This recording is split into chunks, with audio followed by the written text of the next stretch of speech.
Welcome back, everybody. We're actually at Yamaguchi Nursery this week, and we're going to check out their trees.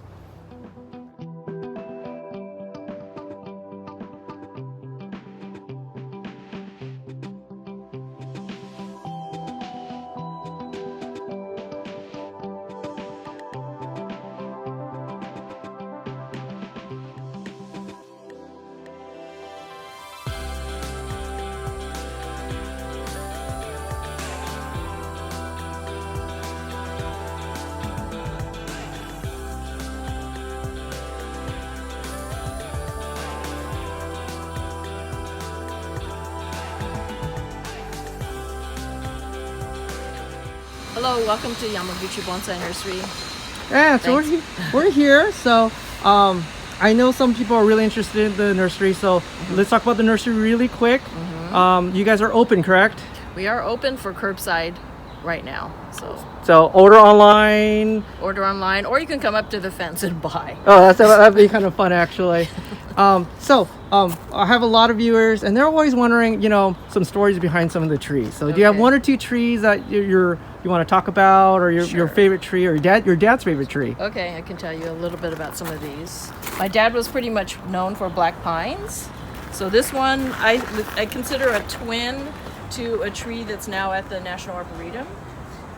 He started these from a seed in like 1955, and he apparently started with 1,000 seedlings and ended up with 2 trees, and this is one of them.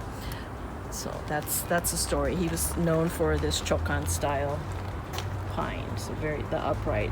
He seemed to do a lot of things in that style. So that's one tree, and the other tree is this. This is an old Hollywood juniper. I assume it was collected and then he styled it. This actually was a name tree by the Green and White Agricultural Society in Japan. Okay. So when there were a lot of people in Southern California that got their trees named, and then a lot of those trees ended up going to the National Bonsai and Penjing Museum. So this one is called Rayun, which means thundercloud.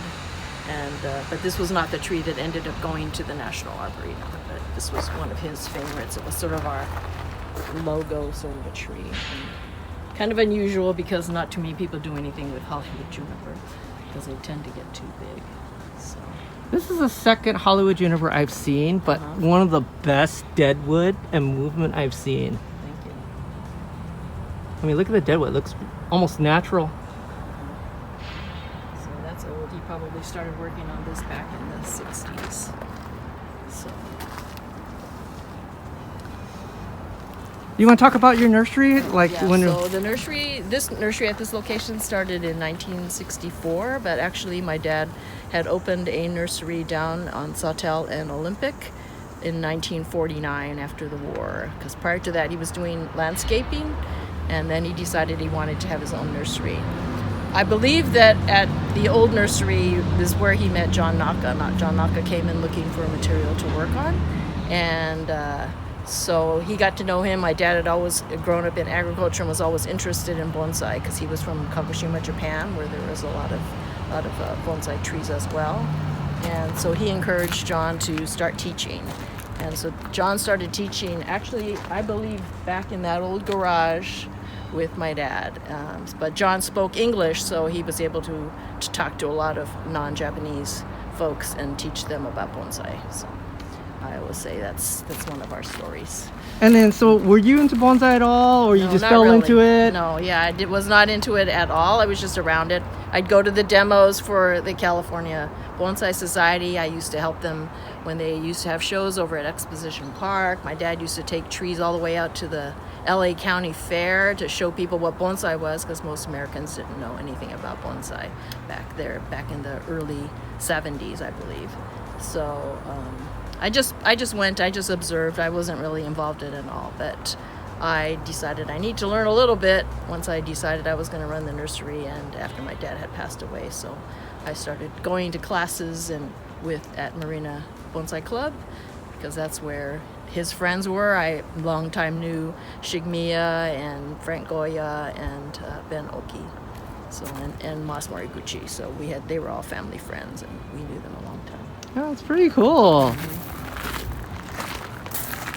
this tree, if you have interest, is actually I got it at the auction after the last California Bonsai Society convention. And I think it was originally a Harry Hirao tree, and Ryan Neal worked on it first.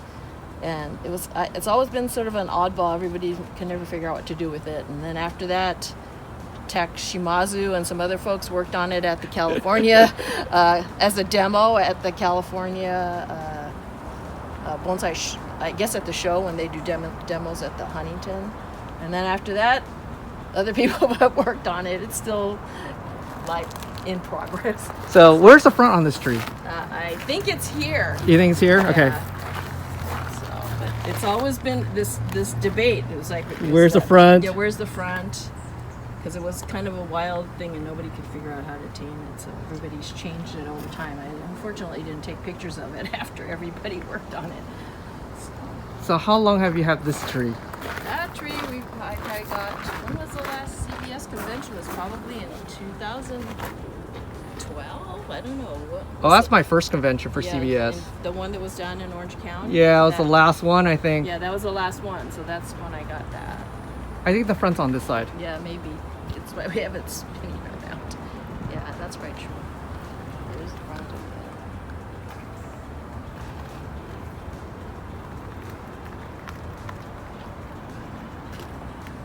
That's an interesting story. So this is the hodgepodge of, we don't know what to do with it. Let's have demo. Yeah, use it for a demo. Everybody does something different with it, and still. You have to talk about the black pine. The black pine, the the bark. pine, yeah. My dad always, like I said, liked pines, and he started this. I don't know how long, but it's of course a difficult tree, so we've lost branches. It's been, being cared for off and on. I think that just recently my nephew and John Wong repositioned it so it would have a better top on it, but finally had some bigger pots to get it into.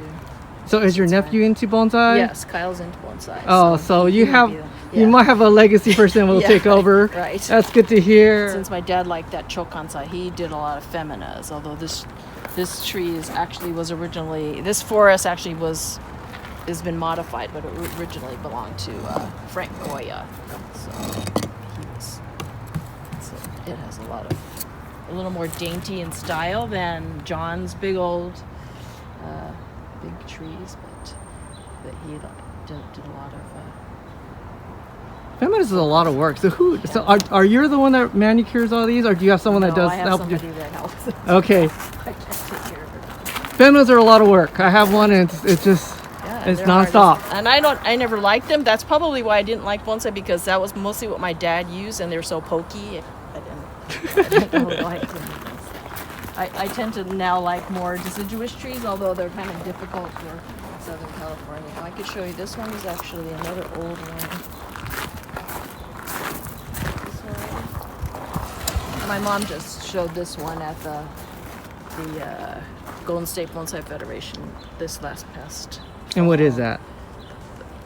This one here, this is a Chichiginko.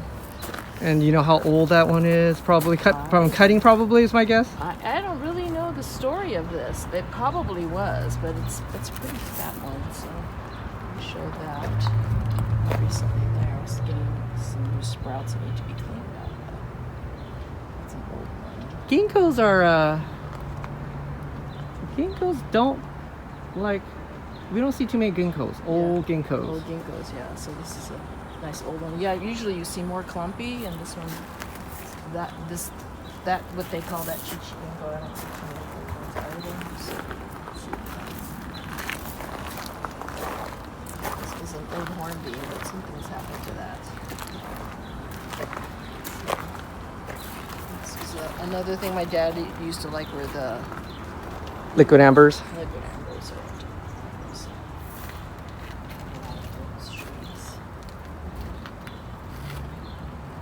So I notice everything's hand watered here. Yes, hand watering. Forget irrigation. It doesn't work very well. Not on a commercial side. You're not the only. You're not the only one. I've been hearing that on the commercial end. Yeah, it's really that doesn't hold up very well. This is probably one of the few remaining trees. Originally, when my dad started this, they used to import from Japan before all the bans, and so this one probably was imported and was pretty old when they brought it in. He used to bring in a lot of Satsuki azaleas, and then of course they all died, so he stopped doing that. And this then, is of course, a this is a trident maple. Trident maple, Yeah. root over rock. Yeah. Look at muscular. It's an old tree. Yeah, that's an old tree. This is an old narrow leaf ficus. Are you still doing production trees here, or? We are doing not so much pre-bonsai just because we can't even keep up with it. So we do have stuff that we work on, but we don't really sell a lot of we would just sell as nursery stock, like small material that And then let them could go. work on. Yeah, it's really hard to do that. We don't really have the room either. So. Well, I do notice you do have supplies here, so if you're we do. looking for some, it looks like some pots, some We basic have soil. we have pot, soil, wire, tools. We carry all those kinds of things. So if you're looking, you're on the west side and you need someone convenient, Yep. Yamaguchi's probably your source to go. Okay, thank you. What was your favorite? What's your favorite tree? What's my favorite tree? I don't know. I have my own maple tree. but Ooh, we gotta see that one now. This is what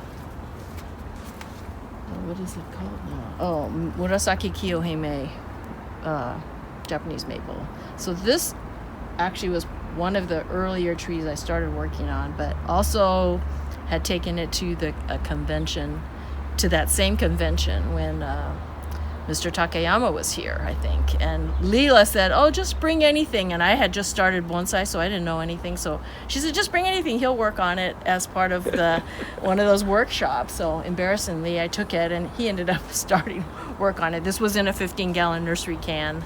Oh wow! Just- So it was straight from a Yeah. nursery stock. Yeah, it was straight from nursery stock. So That's awesome. that was that tree. But always so hard in the summertime. They get so beat up. Really pretty in the springtime because it has the purple edges on it. But it's First leaves. nice Nabari. Look at that. So now I just need to find a better pot for it. But I guess I would say that's my favorite tree since I actually. It's your tree. It's your tree. Right.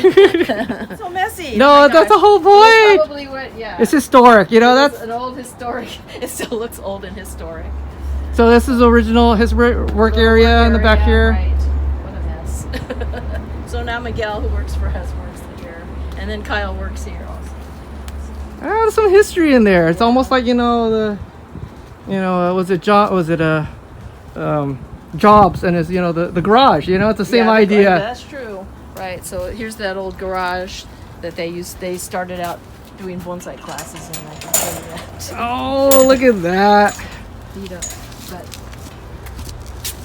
now it's all our storage area. But they had built a bunch of benches and tables, and this is where they used to have their first classes. Was inside this beat up old garage. How funny. Try to restore it, and maybe we'll do classes someday in the future.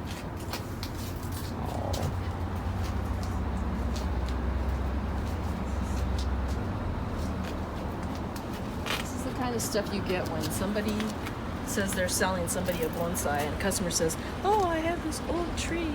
It's not doing well." And it's like, I don't know who potted it for you or where they got it from. Do I have any other good stories? I don't remember anything. Have you gone collecting before? No, that I've never done. Oh, I think. Probably our best collected tree is not here right now. It's being worked on, so it's in a box. But it had gotten hit really badly in The summer heat. that summer heat. Yeah. So that was I tough. think it's time to take you collecting. Not me. I don't have the strength to dig stuff, and I don't want big trees. I want something I could carry. So Well, I'm that's- much more interested in medium-sized I think things. that's kind of the fun of the hunt. Yeah, so like my dad probably only went a few times collecting. He wasn't into that either. So that's why, that's like I say, like he started that tree from a seed. So, and then they used to do it. He also liked the kishus a lot, so they did a lot of cuttings of that. So we used to have a lot of more pre-bonsai kishu material, but Not of course anymore. it's all gone. Yeah. Are you or dad or mom into other things in bonsai like suiseki, paintings, sumo inks? Not so much. I like kusamono. Yeah, kusamono. Yeah, but I don't do very much of it. But I really like kusamono because I think it's just easier and faster. It's a smaller stuff. version, smaller Yeah, scale. Smaller scale. Do you have one or two that you made that you can show off? No, not here. Not here. They're at home. So. No. But that's another. If you're not into bonsai, but you're into kind of the aesthetics, kusamono it's an entry point too. Yeah, right. It's fun. So and then I think a lot of people like that. And you can use almost any nursery stock that you have to, especially native plants that we have in Southern Cal to use that. So, it's an option. Yeah, it's an offshoot. So that's fun. But I think my dad used to collect suiseki too, but we don't have too much of it. So I was into that. Mostly just the trees. Yeah, he liked to grow things, so that was his focus. Well, thank you again, Marianne. Right. This is awesome. Hearing some of the history, thank you for letting us in to look at your nursery again. And then your address really quick if people don't know. It's 1905 Sawtelle Boulevard, West Los Angeles. Perfect. I'll leave the description right below. So thank you again. And if you guys like, subscribe and leave a comment. I'll see you guys later.